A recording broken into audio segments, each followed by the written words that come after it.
Welcome to this video walkthrough of project management guidelines.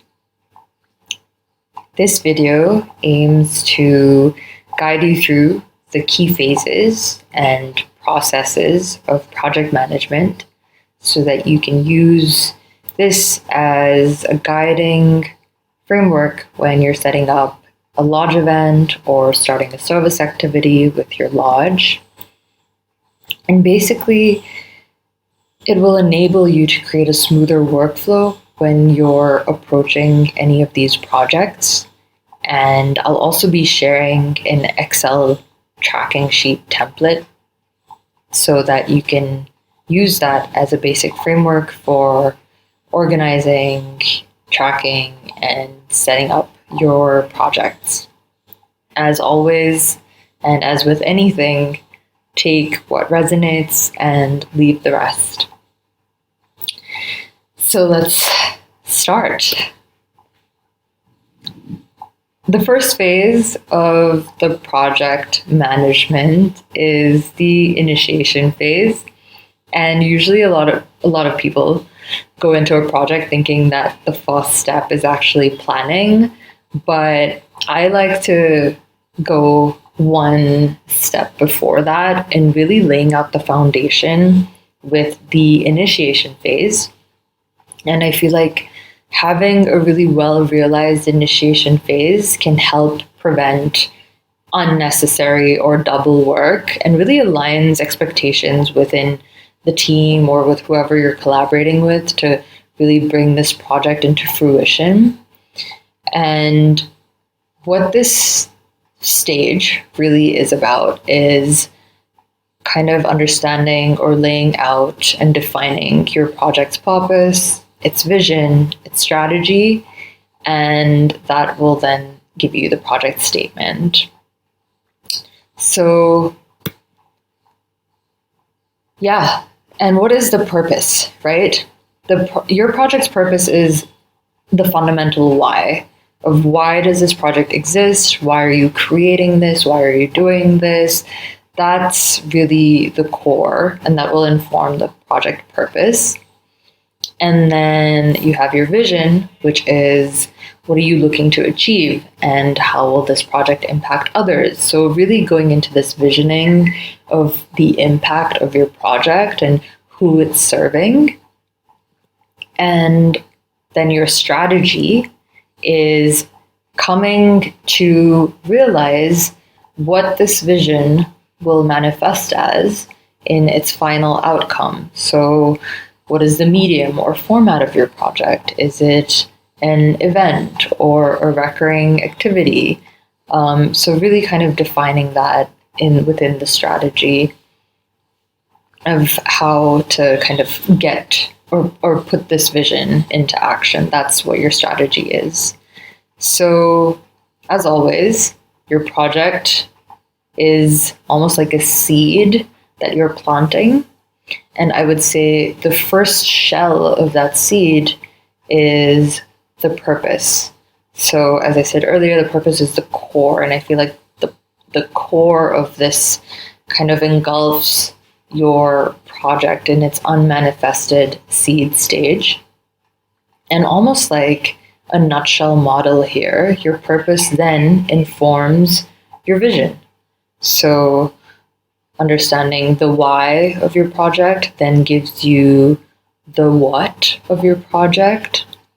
And then your vision informs your strategy, which is the how. So really all of these three coming together gives you your project statement.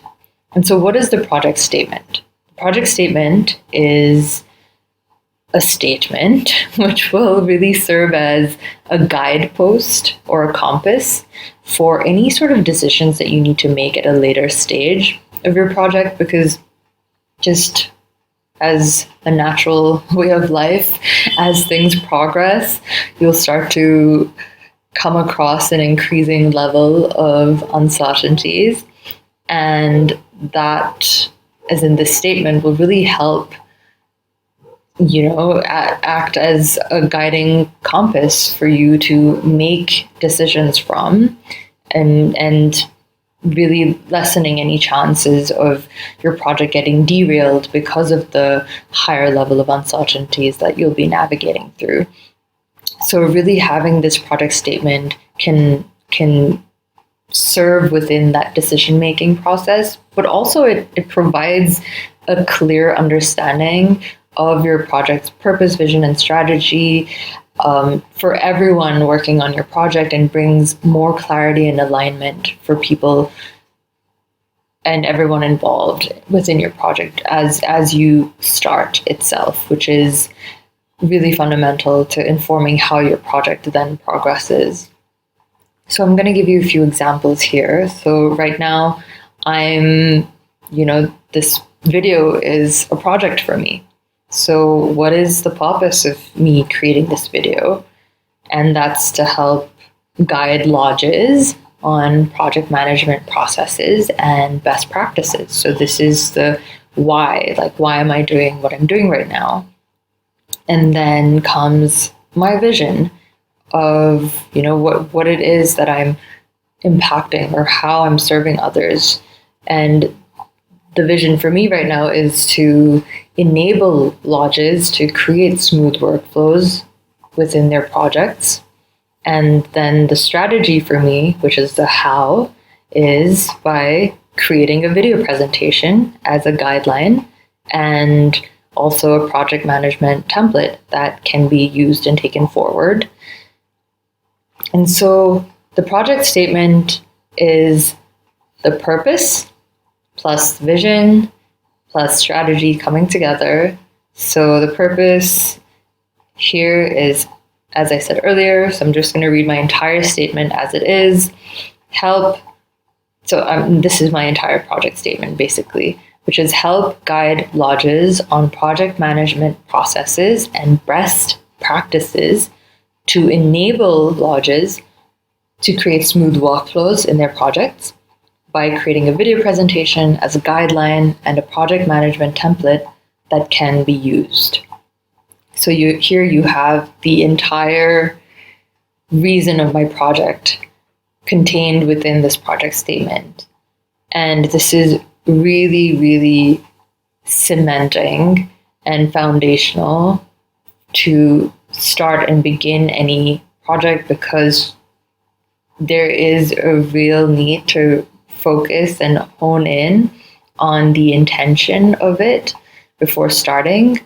And alignment of those intentions are really important, because there's so many collaborators or moving parts to projects depending on the size of project you're working on. But essentially having this statement is going to help you in the end. And so that's the initiation. Okay, so the next stage is the planning. And this is really the stage that then you'll start to kind of define the project scope and really identify the key stakeholders and all of your resources, and really assess your project feasibility, whether it's really worth moving forward with this project or not. And that all happens here within the planning stage. And essentially, the planning stage in itself has its own steps within it. And the first step within the planning is the scope. And the scope really is, an encompassing of all the different domains and tasks and work that's required to complete the project successfully. So it really outlines everything that's needed to get done in order for the project to manifest or be completed. So that's the scope. And then you have your resources, which is identifying and quantifying all of the human, material, and financial resources that are needed to successfully get this project into fruition. So that's the resource aspect. And then the third is time mapping. And this includes outlining your project's timelines and carving out all of the major milestones, and really mapping the entire duration of your project from when the start right till checkpoints in between and till the end or handover or closure completion, however you want to name that. This is where the entire time mapping of your project kind of comes in.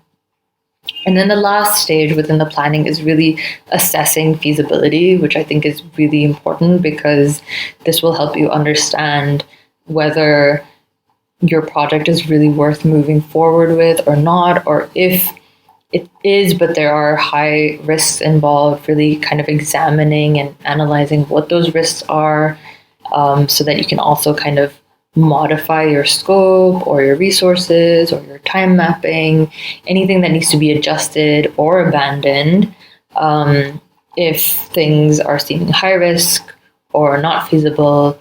And yeah, I feel like this stage is really important before diving into the project to begin with. So I'm going to walk you through a little bit into each of these 4 steps within the planning phase. So within the scope, there's 2 parts to the scope. So the first is the domain. So identifying domains within the scope are really identifying the major areas or the categories that your project will address. So these will kind of look like the subsystems within the scope. And then the next part is your tasks. So this will then break down each domain into specific actionable items.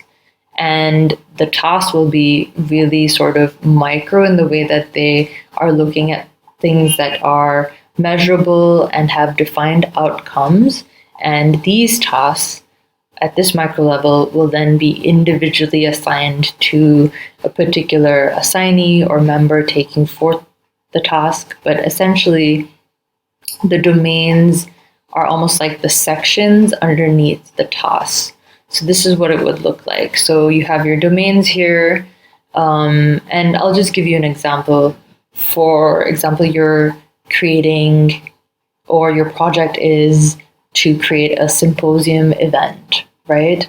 So maybe under one domain would be, for example, let's say design. So design elements for the symposium could then look like a specific task, which could be a poster. And then another task could be an invite. So really breaking down within the domain of design, what are the different tasks that are involved? So yeah, I hope that's clear. So domain is the higher level sort of understanding of all the different sections or categories within the project scope, and then your tasks then fall under each of these domains.